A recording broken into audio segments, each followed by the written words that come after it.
Hi everyone. இந்த வீடியோவில் Matthew Arnold எழுதின ரக்பே சாப்பல் அப்படிங்கிற போயத்துடைய சம்மேஷன் பார்க்க போகிறோம். இவர் 24th December 1822லேருந்து 15th April 1888 வரைக்கும் வாழ்ந்த ஒரு 19th century இங்கிலீஷ் போயட். இவர் ஒரு கிரிட்டிக், அப்புறம் ஸ்கூல் இன்ஸ்பெக்டராக கூட ஒர்க் பண்ணியிருக்காரு.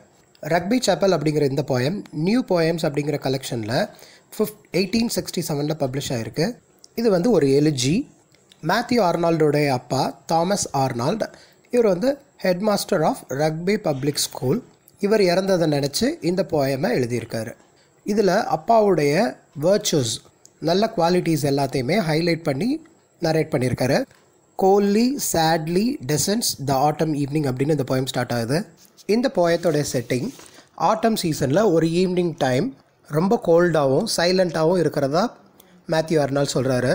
அந்த பிளேஸில் எல்லோ லீவ்ஸ் எல்லாம் ஃபால் ஆகி ஃபுல்லாக ஸ்கேட்டர் ஆகி கிடக்கிறதாவும், அதுவுமே பார்க்குறதுக்கு ரொம்ப சைலண்ட்டாக இருக்குது அப்படின்னு சொல்கிறாரு. எல்ம் அப்படிங்கிறது ஒரு டால் ட்ரீ, அதுவும் சைலன்ஸை ரிமைண்ட் பண்ணுறதா சொல்கிறாரு. மோரோவர் ஈவினிங் டைம் பசங்க விளையாடுறதுக்கு சத்தம் போடுவாங்க, ஆனால் அந்த பர்டிகுலர் ஈவினிங் கூட ரொம்ப சைலண்ட்டாக இருக்கிறதாவும், தான் ஃபாதர் ஒர்க் பண்ண அந்த ஸ்கூல் சைட் போயிட்டு இருக்கும்போது ஈவினிங் டைமில் உள்ள லைட்ஸ் ஆனது அந்த ஸ்கூல் விண்டோஸ் வழியாக இவருக்கு தெரிகிறதாவும், அந்த மொமெண்ட் கூட ரொம்ப கோல்டாகவும் சைலண்ட்டாக இருக்குது அப்படின்னு சொல்கிறாரு. சிம்பிளாக சொல்கிறோம் அப்படின்னா, அந்த ஆட்டம் ஈவினிங் டைமில் இவர் பார்க்குற எல்லா விஷயங்களுமே அவருக்கு ஒரு விதமான கோல்ட்னஸும் சைலன்ஸையும் காட்டுது.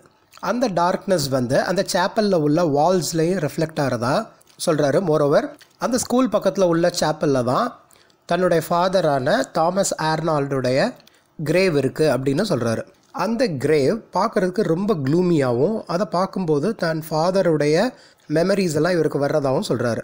15 இயர்ஸ்க்கு முன்னாடி தன்னுடைய அப்பா இறந்துட்டாருனோ, அந்த 15 இயர்ஸ்க்கு முன்னாடி உள்ள அந்த சம்மர் மார்னிங் தான் அவர் இறந்தாருனோ, அவங்க அப்பாவை இவர் இழந்ததுலேருந்து அவங்களுடைய ஃபேமிலி அவருடைய ஆப்சன்ஸை இன்னுமே ஃபீல் பண்ணுறதா சொல்கிறாரு.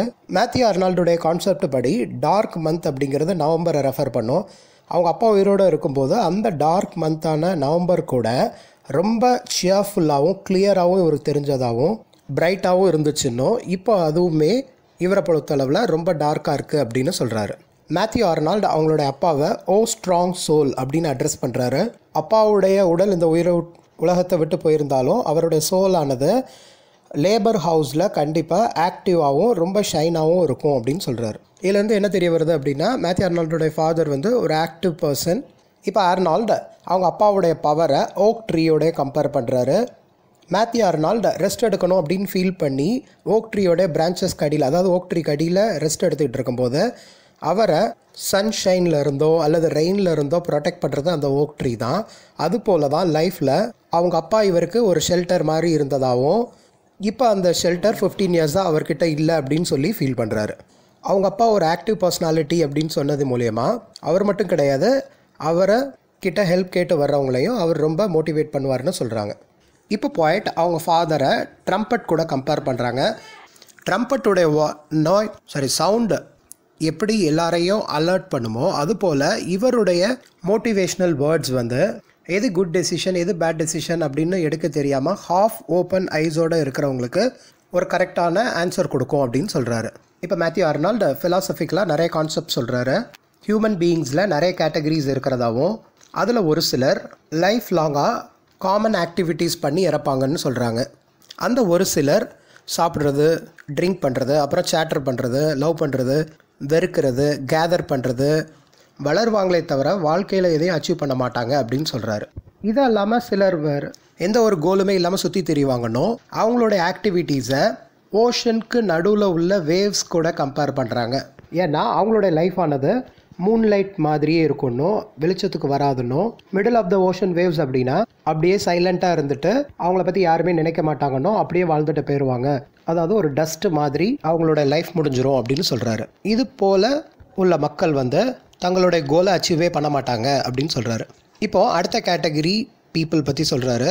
இவங்க ரொம்ப பேஷனேட்டாகவும் தர்ஸ்டாகவும், அதாவது ஃபயர் மாதிரி இருப்பாங்கன்னோ, க்ரௌடு கூட டைம் ஸ்பெண்ட் பண்ணாமல் கோலை அச்சீவ் பண்ணணும் அப்படிங்கிற ஃபோக்கஸ்டாக ரொம்ப ஹார்ட் ஒர்க் பண்ணுவாங்க அப்படின்னு சொல்கிறாரு. இவங்களுடைய ஜேர்னி ரொம்ப ஸ்டீப்பாகவும் மவுண்டெயின்ஸ் மேலே உள்ள ஸ்னோவையும் கிராஸ் பண்ணி போவாங்க. சிம்பிளாக சொல்லணும் அப்படின்னா இவங்க போகிற பாதை ஃபுல்லாகவே அப்டக்கிள்ஸ் இருக்கும் அப்படின்னு சொல்கிறாரு. அப்படி இருந்தாலும் இவங்களோட எய்ம் வந்து அவங்க ஃபிக்ஸ் பண்ண கோலை அச்சீவ் பண்ணணும் அப்படிங்கிறதுல இருக்கும்னு சொல்கிறாரு. அப்படி அவங்க போகிற பாதை வந்து ரொம்ப லாங்காகவும் அவங்க ஃப்ரெண்ட்ஸ் கூட போகும்போது ஏதாவது ஸ்ட்ராமில் மாட்டி அவங்க செப்பரேட் ஆனாலும் ஒரு சிலரே அந்த கோலை அச்சீவ் பண்ணுவாங்கன்னு சொல்கிறாரு. இப்போ மேத்யூ ஆர்னால்ட் அவருடைய ஃபாதர் கிட்ட அந்த பேஷனேட் பீப்புள் ஸ்ட்ராமில் தொலைஞ்சவங்கள ஹெல்ப் பண்ணி அவங்களே அச்சீவ் பண்ண வைங்க அப்படின்னு சொல்லி கேட்குறாரு. இப்போ அவருடைய அப்பா உயிரோடு இருந்திருந்தார் அப்படின்னா கண்டிப்பாக அந்த மக்களுக்கு ஹெல்ப் பண்ணி அந்த ஸ்ட்ராமையும் கிராஸ் பண்ண வச்சு அவங்கள கோலை அச்சீவ் பண்ண வச்சுருவார். எப்படியும் அவங்களோட அப்பா சோலாக இந்த உலகத்தில் இருப்பார். ஸோ அவங்கள ஹெல்ப் பண்ணுங்க அப்படின்னு சொல்கிறாரு. மேத்யூ ஆர்னால்டுடைய ஃபாதர் அவருடைய சஃபரிங்ஸை யாருக்கிட்டையும் காட்டினது கிடையாதுன்னோ, எவ்வளோ தான் ப்ராப்ளம்ஸ் இருந்தாலும் எப்பயும் ஹாப்பியாக இருப்பாருன்னோ, அடுத்தவங்களுக்கு ஹெல்ப் பண்ணுறதே இவருடைய மோட்டிவாக வச்சுருப்பாருன்னு சொல்கிறாரு. அவங்க அப்பாவுடைய சோல் மூலியமாக பேஷனேட் பீப்புளுக்கு கண்டிப்பாக அவங்க அப்பா எங்கே இருந்தாலும் ஹெல்ப் பண்ணுவார் அப்படின்னு சொல்கிறாரு. மேத்யூ ஆர்னால்டுடைய ஃபாதர் ஆர்டினரி பீப்புள் மாதிரி கிடையாதுனோ, ஹீரோயிக் குவாலிட்டி உண்டுனோ, குட் கேரக்டர், அப்புறம் மேன்கைண்டு ஹெல்ப் பண்ணணும் அப்படிங்கிற ஒரு எபிலிட்டியும் ப்ராப்ளம்ஸை யாருக்கிட்டையும் காட்டாத ஒரு குணமும் அவருக்கு உண்டு அப்படின்னு சொல்கிறாரு. வீக்னஸ் அப்படிங்கிறது இவருடைய வேர்ட்லே கிடையாதுன்னோ, எப்பயுமே டயர்ட் ஆனது கிடையாதுன்னோ, பிரேவாக ஒர்க்கை ஃபுல்லாக ஆர்டர்லியாக கரேஜியஸாக செஞ்சு முடிக்கக்கூடியதில் மேத்யூ ஆர்னால்டுடைய ஃபாதர் எக்ஸ்பர்ட் அப்படின்னு சொல்கிறாரு. மேன்கைண்டில் நிறைய பேர் இந்த மாதிரி ட்ரபிள்ஸம் அவங்களோட லைஃப்பில் ஃபேஸ் பண்ணிகிட்டு இருக்காங்கன்னோ, அவங்க அப்பா வந்து அவங்கள ஹெல்ப் பண்ணி கரெக்டான வழியில் போக வைக்கணும் அப்படின்னு சொல்லியும் கேட்டுக்கிறாரு. மேத்யூ ஆர்னால்டுடைய ஃபாதர் வந்து ஒரு ஃபெய்த்ஃபுல் ஷெப்பர்ட் மாதிரி அப்படின்னு சொல்லி கம்பேர் பண்ணுறாரு. ஃபெய்த்ஃபுல் ஷெப்பர்டுடைய டியூட்டி என்ன அப்படின்னா எல்லா கேட்டிலையும் கேதர் பண்ணி கரெக்டாக கொண்டு சேர்க்கறது தான். அதுபோல் மேத்யூ ஆர்னால்டுடைய ஃபாதரும் பேஷனேட் பீப்புளை வந்து ஒன்று சேர்த்து அவங்கள வின் பண்ண வைக்கிறதுல ரொம்ப சப்போர்ட்டிவாக இருப்பாருன்னு சொல்கிறாரு.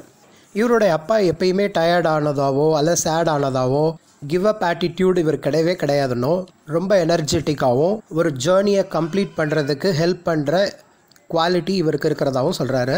இவருடைய அப்பாவுக்கு எல்லாரையும் யுனைட் பண்ணுற கெப்பாசிட்டி இருக்குன்னு, அவங்க டெஸ்டினேஷன் ரீச் பண்ணுற வரைக்கும் மேத்யூ ஆர்னால்டுடைய ஃபாதர் வந்து சப்போர்ட்டிவாக இருப்பார் அப்படின்னு சொல்கிறாரு. இவருடைய அப்பா வந்து ஒரு நோபல் லீடர் மாதிரி எப்போவும் ஆக்டிவாகவும் என்னதான் ஆப்ஸ்டக்கிள்ஸ் வந்தாலும் அதை ஈஸியாக டிசால்வ் பண்ணுற எபிலிட்டி இவருக்கு உண்டுன்னு சொல்கிறாரு. இவருடைய அப்பாவை இவர் சர்வெண்ட் ஆஃப் காட் அல்லது சன்ஸ் ஆஃப் காட் அப்படின்னு அட்ரஸ் பண்ணுறாரு. மேத்யூ ஆர்னால்டும் அவர் அப்பா உடைய ஸ்டெப்ஸை ஃபாலோ பண்ண இருக்கிறதாவும், அப்படி அவர் ஃபாலோ பண்ணிகிட்டு இருக்கும்போது ஏதாவது கேப்ஸ் வந்தது அப்படின்னா தான் அப்பாவை தன்னை டேக் கேர் பண்ணிக்கோங்க, ஒரு கடவுள் எப்படி அவங்களோட குழந்தைங்களை கரெக்டான வழியில் போகிறத பார்த்து ப்ரொடெக்ட் பண்ணுவாரோ அதுபோல் இவருடைய மார்ச்சிங்கில் கூட ஏதாவது அப்டக்கிள்ஸ் வந்தது அப்படின்னா மேத்யூ ஆர்னால்டுடைய ஃபாதர் ஹெல்ப் பண்ணணும் அப்படின்னு சொல்லி கேட்டுக்கிறாரு. மேத்யூ ஆர்னால்ட் அவருடைய ஃபாதரை ஏஞ்சல் மாதிரி அப்படின்னு சொல்லி கம்பேர் பண்ணுறாரு. ஏஞ்சல் மாதிரி அவர் அப்பியர் ஆகி தேவையானவங்களுக்கு கரெக்டான ஹெல்ப்பும் ஹோப்பும் கொடுப்பாரு அப்படின்னு சொல்கிறாரு. அதுபோல் தன்னுடைய லைஃப்லையும் ப்ராப்ளம்ஸோ அல்லது அப்டக்கிள்ஸோ வந்துச்சு அப்படின்னா ஃபாதருடைய ஹெல்ப் கண்டிப்பாக தேவை அப்படின்னு சொல்லி இந்த போயத்தை கம்ப்ளீட் பண்ணுறாரு. Thank you so much. லைக் பண்ணுங்கள், ஷேர் பண்ணுங்கள், கமெண்ட் பண்ணுங்கள், சப்ஸ்கிரைப் பண்ணுங்கள். மறக்காமல் பக்கத்தில் இருக்க பெல் ஐக்கானை கிளிக் பண்ணுங்கள். அப்போ தான் நான் போடுற வீடியோஸோட நோட்டிஃபிகேஷன்ஸ் உங்களுக்கு வரும். தேங்க்யூ.